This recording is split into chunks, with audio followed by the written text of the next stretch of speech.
And welcome to Nightmare Nation, the paranormal-themed podcast where we talk about haunted places around the world. And scary things. And demons. And ghosts. And witches. And seances. And cults. And conspiracies. And aliens. And mysteries. And UFOs. UFOs. UFOs. Them UFOs. All of the things that scare your effing pants off. Or make you ask questions about what's really out there in the world. What is real? Is this real life? Is this all a dream? Are we in the Matrix? Who are we?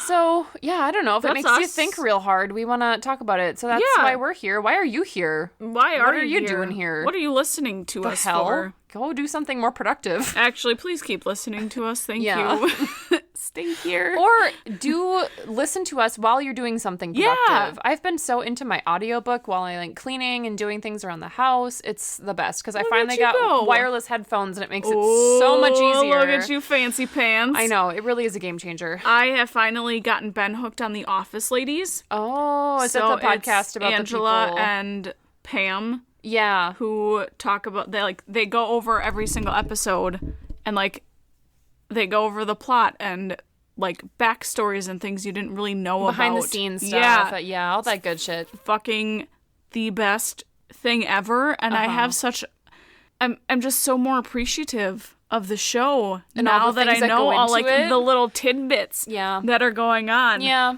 And so now that's our new thing. Whenever we go somewhere, we turn on Office Ladies and listen to it. Yeah, so speaking of other media guys, good horror movie releases in the past 2 weeks. We have The Quiet Place 2, The Conjuring 3, aka Devil Made Me Do It, and I think Anna and I are going to literally go see them in the movie theater back to back tomorrow night. Hell yes, because I haven't been to a damn theater to see a scary movie in Lord knows how long. It really, like, I feel like it was probably The Strangers. Really? I feel like that's probably the last scary movie I've seen in theaters. So literally half your life ago. Pretty much.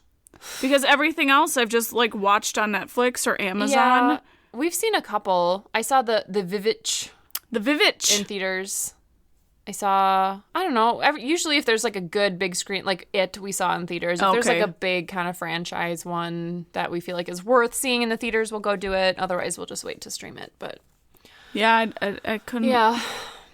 And apparently The Conjuring 3 has a new director, and apparently it's like, people say it's really good, but it's less scary than the other ones. It's like really well done. They like dialed back the horror a little bit, which makes me bummed. Because that's like the best part of the Conjuring movies. The first Conjuring movie, like, it's fucking terrifying. It doesn't scare me anymore because I've seen so many movies since then, and I've already seen it. Like, obviously it's not as scary, but the first time we were legitimately it was like terrifying, unsettled. Yeah, very scary. So I've heard that A Quiet Place 2 is really good. Yeah, but they said that it wasn't, I think like they rushed too much of it, I think. Oh. And like there weren't as many spooks as the first one. Give me them spooks. I want the spooks, you guys. Spooks are the best. It's just, is it so much to ask for? Seriously. We watched a really dumb horror movie last night that I was really I feel like all the reviews on IMDb had to have been like family and friends of the people who made the movie because it was very clearly like low budget kind of indie horror. And it was an interesting concept where this guy gets brought into the morgue. It was called the Dead Center. Oh. And this guy, this apparent suicide victim who has like big gashes on his wrists gets brought into the morgue. They like wrap him up, they put him in storage, and they come back and he's gone. And he gets found in a hospital, like laying down in like the mental like wing of the hospital or whatever. And he is like totally catatonic.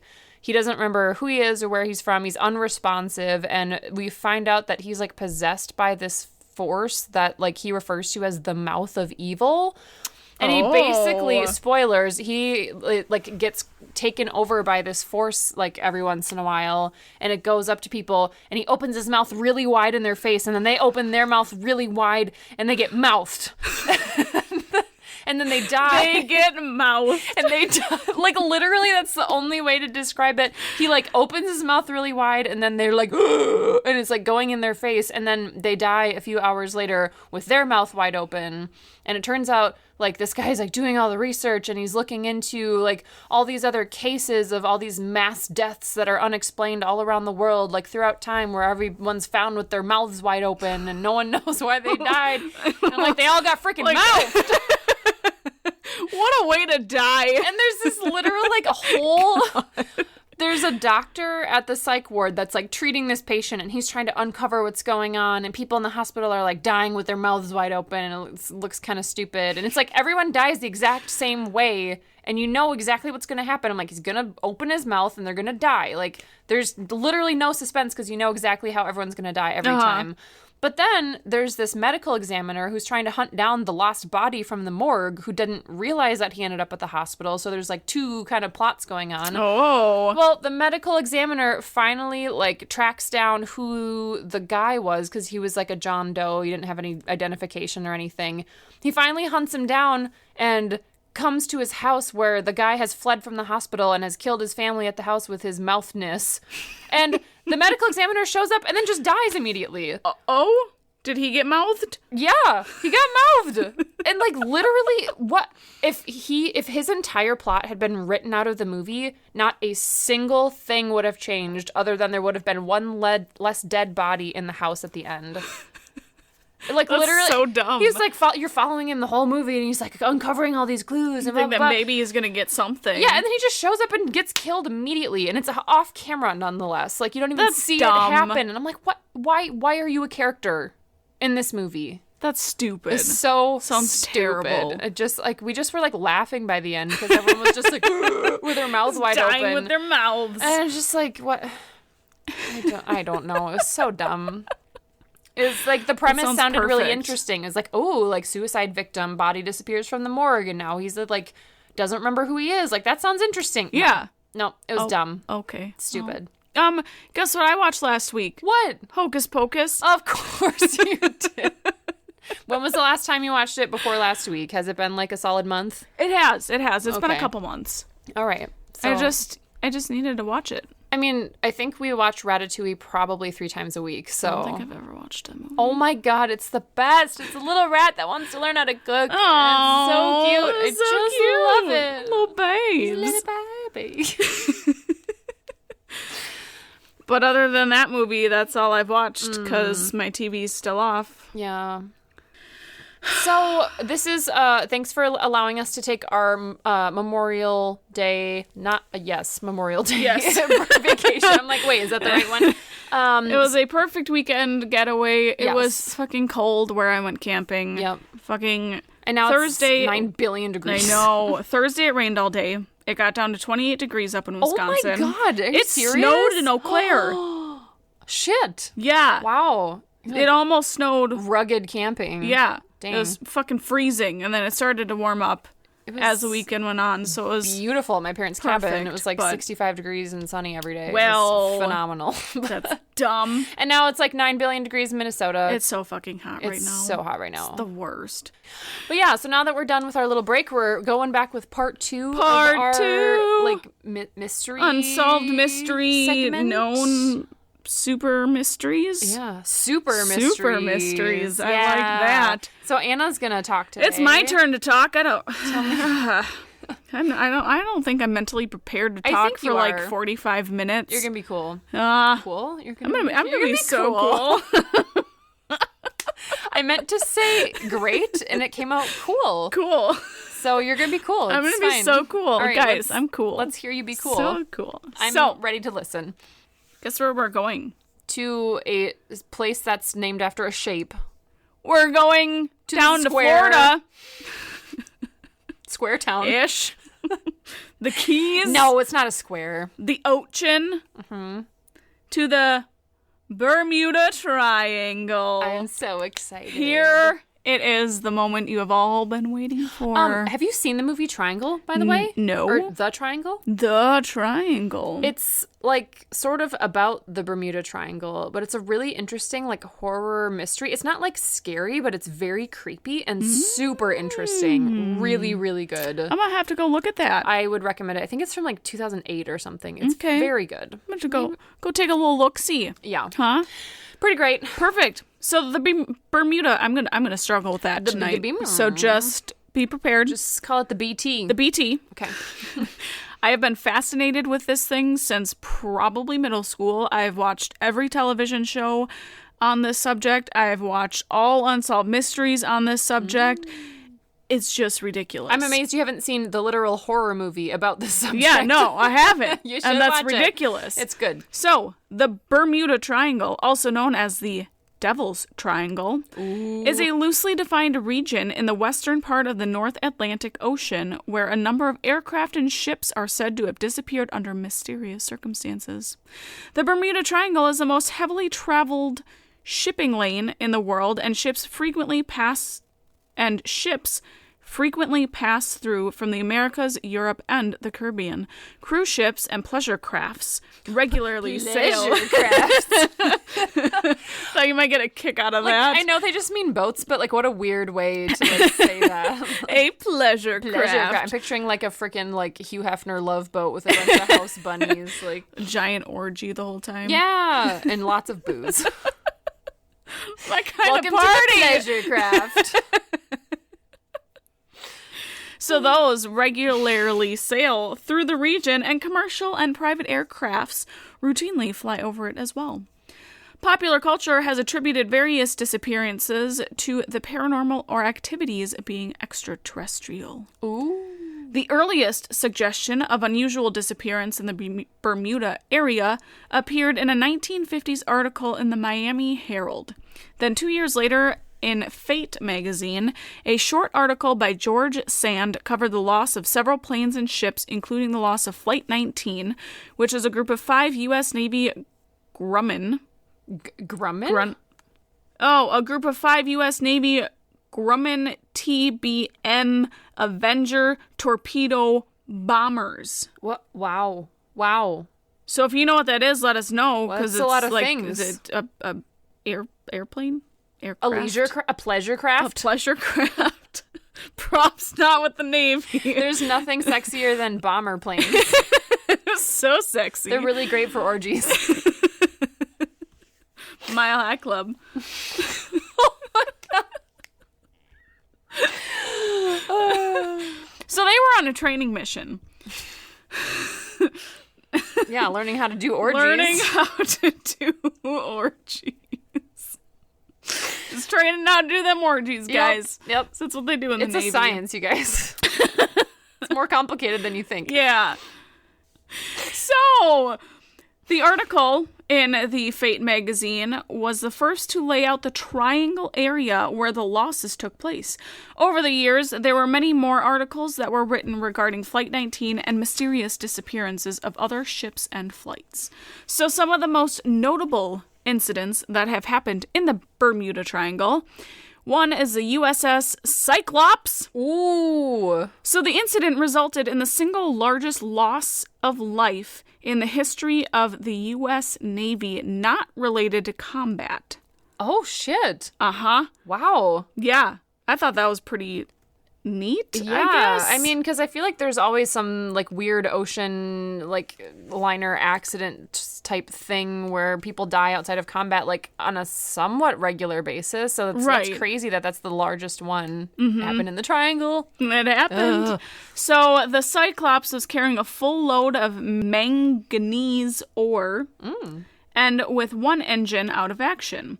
They went missing without a trace with a crew of 309 sometime after March 4th of 1918, after departing the islands of Barbados. That's a lot of people on board. Sad. Just to disappear and not be found. Yeah, that's crazy. Uh-huh. So although there is no strong evidence for any single theory, many independent theories exist, some blaming storms, some capsizing, and some suggesting that wartime enemy activity was to blame for the loss. In addition, 2 of Cyclops' sister ships, Proteus and Nereus, can go with that, were subsequently lost in the North Atlantic during World War II. Both ships were transporting heavy loads of metallic ore similar to that which was loaded on Cyclops during their fatal voyage. Okay, so sister ships got lost somewhere else, but also mysteriously disappeared. Correct. I feel like there's a curse on those ships. That is so creepy. Mm-hmm. But a lot of the theories, and in all three cases, structural failure due to overloading with a much denser cargo than designed is considered the most likely cause of sinking. That probably makes sense. But you'd think that if they had some sort of search and rescue, they'd find these ships. So they never found them. They didn't just go missing like at the time. They've never been recovered? I don't think so. That's crazy pants. But I could be wrong. Okay. The Cyclops never arrived in Baltimore, and no wreckage of the ship has ever been found. Oh, shit. How is that not a thing? Right? That's crazy. That's crazy. Huh. I actually, real quick tangent. Yeah. I played a really interesting horror game called Man of Medan, which I think the Medan is actually a real ship that also mysteriously disappeared. I think that one was eventually found, but it's a horror game that takes place where you're like on vacation as a group of like divers who are going on vacation, and they actually find like an unreported wreck, and apparently it's a rule that if you find wrecks in the ocean, you have to report them to the Coast Guard. Well, yeah, it makes sense. Right, but like it's just crazy to me that in all this time that it's never been found, because like you have to report that, and they must have been a big vessel. Oh yeah, like just have you ever seen the cargo ships in Duluth? Yeah, I'm sure they're like huge. That. And to not have like the ship come up or like any part of the wreckage or like any of the ore or anything, like it's just weird. It's ridiculous. Yeah. That game was crazy because you find essentially like the lost ship like in the ocean, and it's like a ghost ship, and you're trapped on board. Oh, and it's very that's cool. Interesting things ensue. But anyway, well, so they've never been found. That's crazy. So Flight 19, like I talked about a little earlier, was the training flight of the torpedo, and they disappeared on December 5th, 1945, while over the Atlantic. The squadron's flight plan was scheduled to take them due east from Fort Lauderdale, then they went north and then back to complete the exercise. But the flight never returned to base. The disappearance was attributed by Navy investigators to navigational error leading to the aircraft running out of fuel. So they had a search and rescue aircraft deployed to look for them, which was a PBM Mariner with a 13-man crew, but they also disappeared while searching for Flight 19. That's so horrible. Right? Oh my God. Yeah. And that seems unlikely to me that they would have both of them just like run out of fuel and get lost. Exactly. Like, by coincidence. Yeah. That's so creepy. Oh no, when your search party goes missing, and you just give up and say, sorry guys, you're on your own. You're just gone now. I don't know what's going on. Yeah. There was also a tanker off the coast of Florida who reported seeing an explosion and observed a widespread oil slick when fruitlessly searching for survivors. The weather was becoming stormy by the end of the incident, and according to sources, the Mariner had a history of explosions due to vapor leaks when heavily loaded with fuel, as it may have been for a potentially long search and rescue operations. Oh. So they think that it could have had a leak and then it just blew up. No, I think it was demons. Yeah, probably. I think that's the most likely answer. I think we can all agree. Yeah. Yeah. They're just up there attacking. Yeah. Ready to go. Going to town. Taking you down. Yeah. It's the Devil's Triangle. Yeah. It's probably like the portal to hell. Probably. One of many. Exactly. They're apparently everywhere, you guys. Watch out. You never know when he's going to show up at your doorstep. Yeah, watch your feet. Don't step in a hole. Don't do it. He'll drag you down. So there's the Star Tiger and Star Ariel. G-AHNP Star Tiger. Oh, yeah. Yeah. Disappeared on January 30th, 1948 on a flight from the Azores. Oh, yeah. To Bermuda. I want to go there really bad. I don't. Where is they that? are islands off the coast of, oh God, is it Portugal? Yes. Okay, I knew it was Portugal, and I weirdly questioned myself as soon as I said it out loud, but they're quite beautiful. Oh. So then the G-AGRE Star Ariel. Gagri. The Gagri Ariel. The Gagri Ariel disappeared on January 17th, 1949, on a flight from Bermuda to Kingston, Jamaica. Both were of four-passenger aircraft operated by British South American Airways. Both planes were operating at the very limits of their range, and the slightest error or fault in the equipment could keep them from reaching the small island. Why does everyone, like, load their shit to absolute maximum capacity and just, like, ask for an accident to happen? Like, it's like, you know what your plane can take, so why try and push the limits of it? I don't know. Like, it's ridiculous. Yeah. Just, like, make it 2 trips. I know it costs a little more money, but let's not have all your freaking people and their search parties go missing. Because then you just die in the Bermuda Triangle. Not worth it. And then you're just screwed. Then there was a Douglas DC-3 on December 28th, 1948. A Douglas DC-3 aircraft, number NC-16002, disappeared while on a flight from San Juan, Puerto Rico to Miami. Mm-hmm. No trace of the aircraft or the 32 people on board was ever found. How do these, like... Right? It's not they just, like, get wrecked and it's mysterious and then the wreckage washes up years later. They're just never been found? Yeah. How? This just makes me think that the Bermuda Triangle is lost. Yeah. Yeah. Like the island from Lost. Yeah. Mm-hmm. Mm-hmm. They're just stuck in, like, this time warp thing. Let's go. Let's go on a cruise. Let's go to the Bermuda Triangle. No, I do not want to. Let's do it. No. Yeah. You can? No. Have fun? No, we're going to go. I will not go. Fun. I'm going to pretend that I'm taking you somewhere else and I'm going to sneak you on a cruise ship. No. I'm not getting sucked in, nor will I ever be on a goddamn plane going across the fucking Bermuda Triangle because I'm not about to die in an aircraft. You, like, get on board and you're like, I'm sorry, what's the flight path? Oh, we're going. No, nope, sorry, get me off. I need to leave and get done. a new. I'm done. A new flight. Thank you. Because I will not fly over it. I don't care. I won't. All right. I won't. Okay. So a Civil Aeronautics Board investigation found that there was insufficient information available on which to determine probable cause of the disappearance. So they also just disappeared. And that was like 32 people? Yep. That's so crazy to me. It's ridiculous. And, like, I never knew, I know obviously, like, what the Bermuda Triangle is, but I've never, like, known about any of these specific wrecks or disappearances. It's really interesting. Mm-hmm. Then we have KC-135 stratotankers. Stratotankers? That is a very odd word, and I love it. On August 28th, 1963, a pair of U.S. Air Force KC-135 stratotanker aircrafts Jesus. That's a mouthful. Collided and crashed into the Atlantic 300 miles west of the Bermuda. Some writers say that while the two aircrafts did collide, there were two distinct crash sites, separated by over 160 miles of water. If they had crashed into each other, how would they get that far apart? Exactly. To then crash again? Yeah, well, like... Because there were two...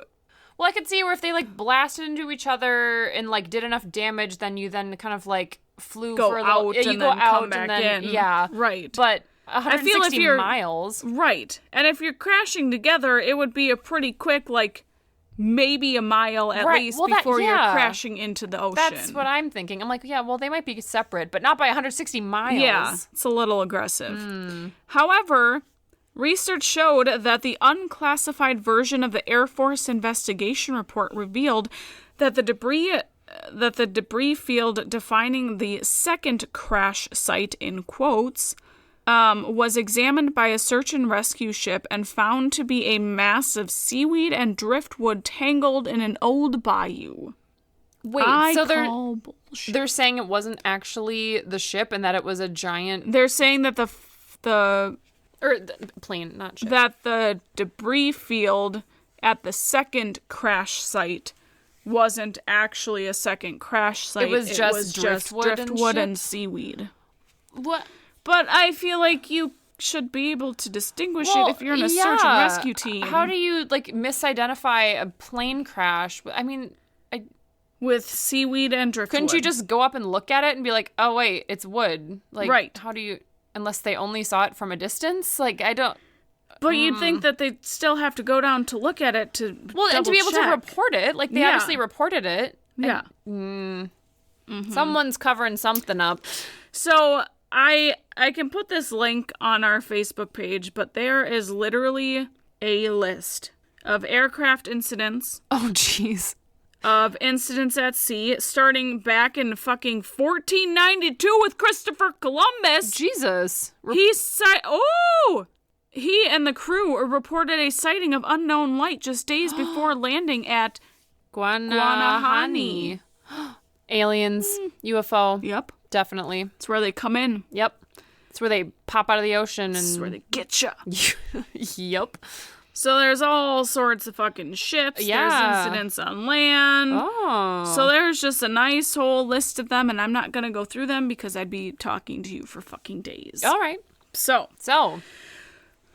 Of course, there are criticisms of the concept of the Bermuda Triangle. Yeah, I want to hear these like explanations that people have for this. So there's a guy named Larry Couche. He is the author of the Bermuda Triangle Mystery Solved. There was a colon in between there. Highly dramatic. Properly solved. Which was written in 1975, and it argued that many claims and subsequent articles were exaggerated, dubious, or unverifiable. Couche's research revealed a number of inaccuracies and inconsistencies between Berlitz, who wrote the Bermuda Triangle in 1974, and statements from eyewitnesses, participants, and others involved in initial incidents. So this guy Berlitz wrote his book in 1974, and literally a year later, this dude's like, no, this is a big old they're fuck all you wrong. to you and your life's work. Exactly. Here's how it really happened. Yep. Literally a year later. Yep. Jesus, dude, like, calm that's down. Aggressive. So Couche noted that cases where pertinent information went unreported, such as a disappearance of round-the-world yachtsman Donald Crowhurst, which Berlitz had presented as a mystery, despite clear evidence to the contrary. They didn't specify what evidence to the contrary there was. What was not mysterious then? Like, what actually happened? You're just going to go have to read the books, friends. Okay. Because I don't have that information. I kind of want to, actually. I'm curious. It'd be interesting to it really would. See. Another example was the ore carrier recounted by Berlitz as lost without a trace 3 days out of an Atlantic port, when it had been lost 3 days out of a port with the same name in the Pacific Ocean. Oh, wrong port, wrong ocean. Uh-huh. Oops. Yep. That's kind of a big oversight. A little bit. Oops. So Couche also argued that a large percentage of incidents that sparked allegations of the Triangle's mysterious influence actually occurred well outside of it. Often his research was simple. He would review period newspapers of the dates of the reported incidents and find reports on possibly relevant events like unusual weather that were never mentioned in the disappearance stories. So he's just trying... Basically blaming it on any other unusual things that may have been happening at the time, probably most likely weather. Correct. He thinks is the cause of the disappearances. Yes. Which, but inclement weather could for sure play a role, but with these people who are on boats and on flights, like, they know how to fly. They know how to fly in this type of weather. Theoretically, and that doesn't explain why none of the wrecks were ever found. Exactly. If it was just bad weather, they would have theoretically crashed somewhere along their planned route, maybe within, I totally talking out of my ass here, but like within a certain radius of where they were supposed to be, one would think. I guess because like it seemed like a lot of those stories happened like earlier, and I wonder if just navigational technology just wasn't as far along, so it was easier to get lost in a storm, maybe. I don't know. With, like, compasses and magnetism. Yeah. Don't worry, I'll talk about that. Oh, okay, great. Let's hear about it. But, back on Couche, okay, concluded that the number of ships and aircraft reported missing in the area was not significantly greater, proportionally speaking, than in any other part of the ocean. In an area frequented by tropical cyclones, the number of disappearances that did occur were, for the most part, neither disproportionate, unlikely, nor mysterious. Oh, he's a big old skeptic. He's a little shit, is what he is. Furthermore, Berlitz and other writers would often fail to mention such storms or even represent the disappearance as having happened in calm conditions when meteorological records clearly contradict this. The numbers themselves had been exaggerated by sloppy research. Dang, this guy's coming down hard. Right? A boat's disappearance, for example, would be reported, but its eventual, if belated, return to port may not have been. See, now that's some shady shit. Yeah. It only counts as a disappearance. Like, you can't fail to mention the part where it then reappears. Exactly. Like, ooh, it mysteriously disappeared. But actually, it just showed up in port like 5 days later. Just late. Yep. And some disappearances had, in fact, never happened.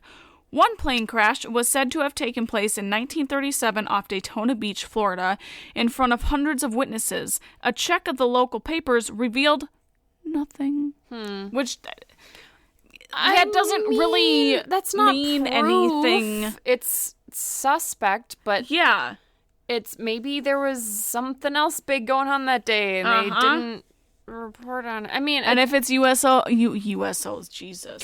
If it's UFOs, the government is going to tell you that it was a UFO that took this plane. Like, fucking, they're going to cover it up, and then they're not going to report it in the news. In fact, the fact that it wasn't reported at all, doesn't that make it more suspicious? Exactly. I could see it going the opposite way.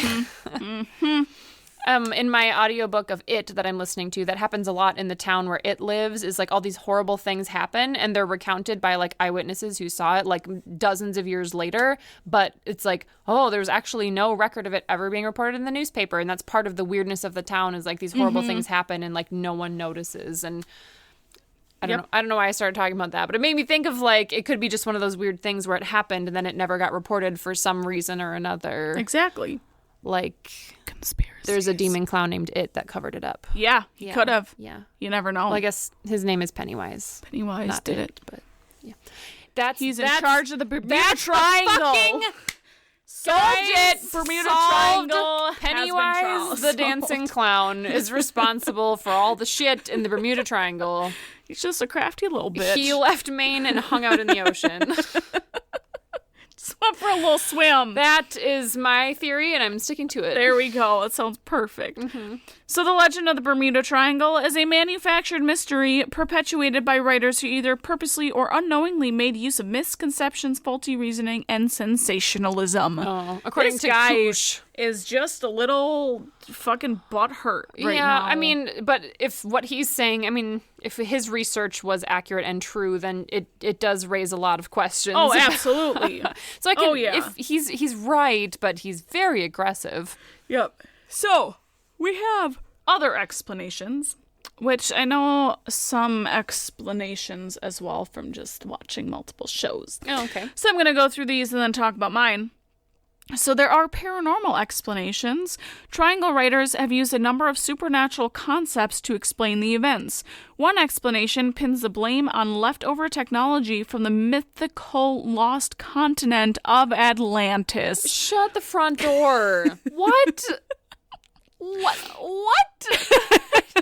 So, sometimes connected to the Atlantis story is a submerged rock formation known as the Bimini Road off the island of Bimini in the Bahamas, which is in the Triangle by some definitions. Followers of the purported psychic Edgar Cayce take his predictions that evidence of Atlantis would be found in 1968 as referring to the discovery of Bimini Road. Believers describe the formation as a road, wall, or other structure, but the Bimini Road is of natural origin. So this is sounding a little bit Heaven's Gate-y, where this random dude is like, this random evidence of this paranormal or like supernatural underwater city is going to be found in this year. And then they discovered this probably perfectly natural rock formation, and they're like, that's the thing. That's it. That's the thing. That's the Bermuda Triangle. Guys, you're the hunting for it. You're hunting for it. Exactly. That is the weirdest thing I've ever heard. All right. It's a little too far for me. And you know how far I can go with some conspiracies and things. You go down that rabbit hole. Oh, I do. Way deeper than I do. It's the best. I love it. I think my Pennywise the Dancing Clown theory is more credible than that one. Like, let's be honest. Then other writers attribute the events to UFOs. Charles Berlitz, author of various books in these phenomena, lists several theories attributing to the losses in the triangle to anomalous or unexplained forces. That's it? Just anomalous. Yes. It's either can't explain it. Unexplained or it's a UFO. Yep. Got it. And I mean, UFOs are unexplained, so... I mean, that's true. You just can't explain any of it. So there's synonyms. I mean, come on. Yeah. All right, but we have some all natural explanations, including compass variations, which is what I've seen in a lot of TV shows where I'm pretty sure it was on Unsolved Mysteries, and I think they covered the Flight 19 crew, and they said, I think in some reports, that they were having trouble with their navigation and their compass was going wonky, so they had like veered off track by over 100 miles. Okay, which could be a possibility why they never got found. Yeah. Yep, right. Exactly. Yep. So compass problems are one of the cited phrases in many triangle incidents. While some have theorized that unusual local magnetic anomalies may exist in the area, but none of those have actually been found. Compasses have a natural magnetic variation in relation to the magnetic poles. So compasses can be wonky, put you in the wrong direction, because I mean, that's like what their navigation was. I don't think they had. So that's what I was saying earlier, like it could be, because it sounded like a lot of the stories were sort of like navigation that we have today, where it's like connected to... I don't know how it works today, but I know they don't necessarily rely on compasses. Yeah, thank you. That's what it's called. GPS. Good God. Proper navigation and in-flight dials of like everything you could think of. Right. Where when they were flying, they literally had a compass and a gas meter, and you hope you know where the fuck you're going. People are so brave. Seriously. I don't leave my house without my phone, not because I feel like I might need it to actually call someone, but because I will not go anywhere just in case I need my GPS for something. Yep. So for our trip in August, we're going out to South Dakota, Wyoming, Montana, Idaho, and we're going to have extremely spotty service. So bring an atlas. We map quested. Oh my God. Not like actually map quested, but we took Google and printed off the step-by-step directions from Google Maps to every location that we're going to. Because I'm like, we're not going to get out there and be fucking lost and not know where we're going, and we don't have GPS. That sounds stressful. I don't know how to read a map. Yeah. I've never read a map in my life. I don't know how to compass. Oh, Anders and I drove all the way to Colorado by just looking at maps. Oh, damn. Yeah. Yeah, I've never done it. Yeah. I'm sure I probably could attempt. I mean, it's not hard. Yeah. You just look at the highways and this way. Exactly, but... yeah. But if you've never done it, it could be disorienting. Yep. So that's what we did. Then we have the Gulf Stream. And the Gulf Stream is a major surface current primarily driven by thermohaline circulation that originates in the Gulf of Mexico and then flows through the Straits of Florida into the North Atlantic. In essence, it's a river within an ocean, and like a river, it can and does carry floating objects. Weird. Can and does. So a small plane making a water landing or a boat having an engine trouble can be carried away from its reported position by said current. That makes sense. Yeah. Which is weird. I honestly didn't know that there were, like, low rivers inside of the ocean. Well, I knew there was, like, streams, but I guess I never thought about that actually carrying away, like... Because I picture the airplanes... I picture the airplanes, like, crashing and then, like, sinking. But I guess if they're making an emergency water landing, then they might just be, like, swept away or something. Because they maybe didn't, like, explode on impact if they actually were able to sort of, like, do an emergency landing. I guess I didn't think about that. Yep. So kind of like what we talked about, it could be human error. So one of the most cited explanations in official inquiries as to the loss of any aircraft is because of human error. Human stubbornness may have caused businessman Harvey Knover to lose his sailing yacht as he sailed into the teeth of a storm south of Florida. So just like not knowing what you're doing, not knowing how to read a compass, know where you are, ignoring weather, patterns and warnings. Yep, that's the word. God, my brain is slow today. Mine is too. I'm struggling over here. Then, obviously, violent weather, so hurricanes, downdrafts of cold air, which can cause sinking and sunken vessels because typically with storms, you have your updraft and then a downdraft. And the updraft is where it's sucking in all of the hot air. Because storms feed on hot air, so it sucks in all the hot air, and then at the very end of the storm is where you have your cold draft. It pushes everything down. Literally just pushes everything, and the winds, like on the very end of a storm, can be very, very strong. Interesting. And so it could potentially push you off course, or... Sure.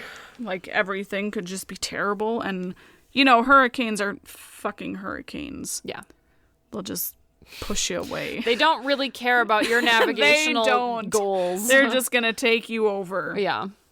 So this one I've heard a lot of, which I find very interesting, which is the last one, is methane hydrates. Oh. And this one I think is kind of cool. I don't know how much I believe it. So an explanation for some of the disappearances has focused on the presence of large fields of methane hydrates, which is a natural form of gas on the continental shelves. Laboratory experiments carried out in Australia have proven that bubbles can indeed sink a scale model ship by decreasing the density of the water. Any wreckage consequently rising to the surface would be rapidly disappeared by the Gulf Stream. Oh, yeah. Weird. So these giant, bubbles are coming up from the depths of the ocean. Mm-hmm. And from, the plates, it's coming up, so then it's making the water less dense, which as you go over you don't float. Yes. So then you just sink, and you essentially get sucked in by the ocean. And, this is one of the theories that I think it's the coolest thing ever. It is cool. I could see where that would totally be the case for the ships. I'm not so sure about all the planes randomly crashing in the area, but that could just be human error, I guess. Mm-hmm. Cool. I never have heard of that. Yeah. So it has been hypothesized that periodic methane eruptions, sometimes called mud volcanoes, also known as fart clouds. Fart clouds. Methane eruptions. That's what I call a big old fart. Yeah. The earth is farting. Oh, good. So the eruptions may produce regions of frothy water that are no longer capable of providing adequate buoyancy for ships. If this were the case, such an area forming around a ship could cause it to sink very rapidly and without warning. How scary to be on your ship and everything's fine. It's not the Titanic. You don't hit an iceberg. You're just going along and all of a sudden you're done. Getting sucked in. And there's nothing you can do about it. That's so scary. Right? I hate that. The ocean is crazy. Okay, I feel like I like that theory. I'm on board with that one. I love it. So publications by the USGS described large stories of undersea hydrates worldwide, including the Blake Ridge area off the coast of southeastern United States. However, according to the USGS, no large releases of gas hydrates are believed to have occurred in the Bermuda Triangle for the past 15,000 years. Oh. So, well, it's a potential, but you just freaking popped my balloon of happiness I'm with so that sorry. theory. I was like, I'm on board. This is my theory. I love it. Pennywise, I'm sorry. I'm going with giant fart clouds. With giant fart clouds. Kidding. Yep. So it could be. It could not be. We don't know. So my source is Wikipedia. Oh, nice. So what's your theory? What's the one that you believe? I think the methane and the compass. Yeah. Just magnetic interferences. Yeah. Yeah. Yep, totally. And just human error, especially back then. It could be UFOs. Yeah. I never want to fly or ship through that area ever. I don't care if it's natural or paranormal explanations, it's still scary. I will just stay on land. That is where I like to be. That's where I'm gonna stay. I hate flying. Cruises are okay. I hate flying. I don't know if I will ever go on a cruise ever. Oh my god, they're so fun. Yeah. It's all inclusive. You get to eat all day. You get drinks all day. Okay, the all-inclusive thing really appeals to me, but I just, like, being trapped with a bunch of people and, like... I don't know. I've heard too many horror stories about, like, everyone getting sick on a cruise ship. Well, like, the first couple days are a little rough. Yeah. When we went for choir, when my brother was in it, you have to take Dramamine because you're not used to being on a boat. And so you're literally walking down the hallway and all of a sudden you see someone walking straight and then they just start veering toward the left or the right because the boat is just taking you. Like, you're not used to the rocking. And you're not, like, compensating for it. Yeah. Just walking sideways all of a sudden. And so the continuous motion just makes you feel like you're gonna fucking vomit everywhere. Yeah, but also, like, the speed at which, like, illnesses travel, like, cruise ships, like, coming down with, like, someone has this contagious thing and then literally everyone gets sick because you cannot escape from each other. Yep. Like, anytime I'm gonna be trapped with that many people and there is nowhere to go to get away from them, that makes me anxious.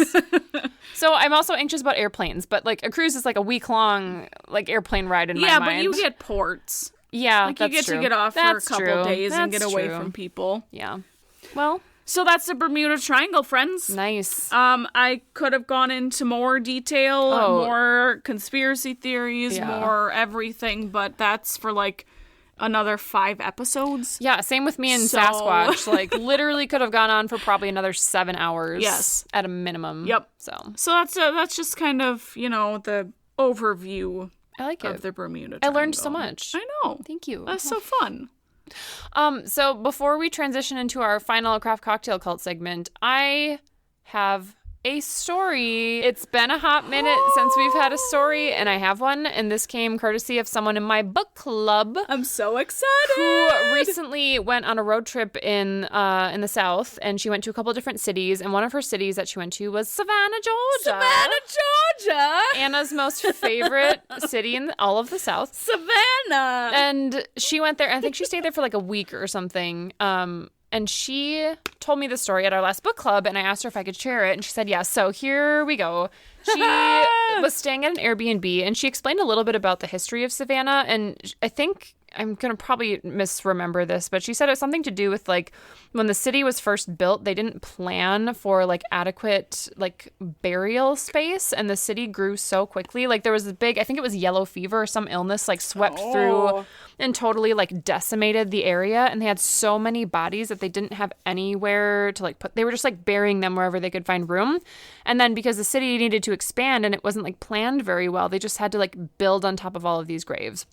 So, like, there is a very, very large quantity of, like, disturbed graves where there's probably spirits that have never been able to rest ever since, like, these buildings were built. Yeah. And people think that's why, like, the city's so, I mean, like, everywhere you look in the cities, like, everything is haunted. Mm-hmm. Like, not just the brewery that we covered, but, like, literally everything. The whole city. She was staying at an Airbnb, and it was her first night, and she said, I think she got awoken by her bed, like, shaking.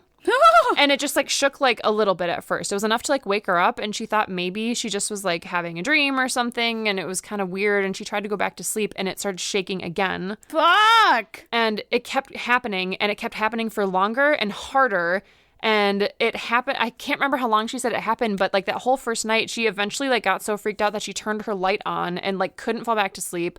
She was, like, listening for, like, a train or, like, any sound of, like, anything big passing by that would have rattled her bed, but she didn't hear anything. So the next day, she asked the host, like, hey, did you hear a train go by, like, last night or anything? And they were like, no, well, the train tracks are, and they were living in, like, an adjoining space, so they shared a wall. So she figured if they had heard it, like, it would have been nearby enough that it could have woken her up. But they're like, yeah, no, the train tracks are nearby, but we didn't hear anything last night, like, didn't experience anything. They weren't woken up by any sort of shaking or anything. So she's like, well, that's creepy. Cool. So night 2, She's anxious because it happened the first night. And she's I'm a little bit nervous that this is going to happen again. And sure enough, it starts happening again. And she was like, it kept getting harder and faster and it was shaking violently. And she was like, I was literally like shaking in my bed. And she said, I finally out loud, I said, please stop. Fucking stop. No! It stopped. I've got chills. It stopped. No. And she said it didn't happen the whole rest of the time she was there. She literally just went, please stop. And then it did, and it didn't bother her again. Oh! And I don't... What? Ever the skeptic, I've tried to think about this like every which way. I can't possibly imagine why it would immediately stop right after she said it and then not come back. Yeah. And no train went by, nothing, no one else heard or felt anything. I don't... Yeah. Oh, gosh. Yeah. Terrifying. Oh, I don't like that. And she asked the host, like, has anyone ever talked about anything paranormal happening? And they said, like, no, we were not, like, known for having a haunted room, but it's the city of Savannah. Right. Everything is fucking haunted here. So. Maybe a ghost, like, followed her from somewhere. Yeah, that's what she thought. Yeah. That's crazy. Yep. Isn't that crazy? Oh, shit. I know. I got such chills when she told that story. I was like, oh, you have to let me tell it on the podcast. It's so scary. Oh, my God. That's awesome. Love it. Oh. So, friends, if you have your own stories, if you experienced the Bermuda Triangle, maybe. Yeah. Or were in a cult or experienced something paranormal. Yeah, we want to hear about it. Let us know. Send it in, nightmarenation19@gmail.com. Yes. Because we want to hear about more good stories just like that. Yeah. Exactly. Good stuff. So, craft cocktail cult time. Craft cocktail cult. So, friends. What are we making? I looked up some summery drinks.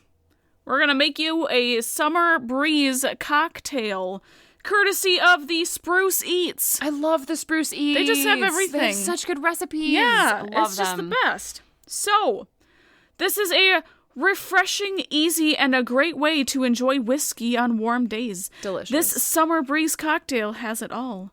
A premium bourbon is a wonderful background for the sparkling citrus cocktail that mixes up in minutes. Wow, you're really selling this. I know. And now I want to try one. Yeah, so try it. So, in your lowball glass, you're going to take a splash of orange liqueur. So your triple sec, your Grand Marnier, your Cointreau, you'll put in your glass, along with 2 ounces of your favorite bourbon whiskey. And then you can top it with some ice cubes. And then you will top with 2 ounces of your preferred ginger ale. Delicious. You will garnish with an orange slice, and then you will mix it, and then you will drink it. Then you will enjoy it. And then it will go in your belly. Then you'll pee it out later. Then your liver will cleanse do what it needs to help process your alcohol. Oh, I'm so glad we got to experience that end to end, like from the creation all the way to passing. Welcome. That is what happens when you drink alcohol, friends. Fascinating. In case you didn't know. So, if you try out this summer breeze cocktail, you tag us in your photos because we want to see it. You tag us in your story because we want to see it. Yeah. Post it on our Facebook page because we want to fucking see it. We want to see everything. Everything. Yeah, especially if you have any interesting stories to share with us. Once Hell again, yeah. Send an email to nightmarenation19@gmail.com. Or check us out on all of the social media. We have Instagram, Nightmare Nation. Nope. Let's try that again. Nightmare.nation19. Is that right? Yes. Yeah. What the fuck? Okay. Nightmare.nation19. Or the Facebook, Nightmare_Nation19. It's like weirdly hard to say sometimes, and then I say it out loud. I'm and like, then it did I doesn't say sound that right? Is this correct? Wait a minute. What? Yeah. Nope, you got it. So, check us out. I want to talk to you. Let's chat. Let's chat. Let's be best friends. Uh-huh. But we will never be friends with you if you have a Ouija board. If you use a Ouija board. Don't if you fucking stupid. even think about buying a Ouija board, you're donezo. Donezo. No more Just don't friendship. listen to this podcast. Nope. Get out of here. Get out of fucking Nightmare Nation. Yeah. You're kicked out of the cult. You've lost citizenship of the nation that is made of nightmares. And you know, we're not very particular with our cult, but you bust out that Ouija board and you're gone. Banished. Do not re-enter lists. Yes. Yep. So just don't do it, guys. Don't fucking do it. Don't use a Ouija board. Don't have a seance. Please be safe. Be safe. And enjoy life. Enjoy it. Have fun. Take your PTO. Go on trips. Don't melt. If you're in Minnesota, don't melt in this horrendous summer heat. Put on sunscreen so you don't burn. Life advice from Annie and Anna. Hey, I'm Annie. Hey, I'm Anna. At the very end, here we are. Better late than never. All right, friends. Until next time. Bye. Bye.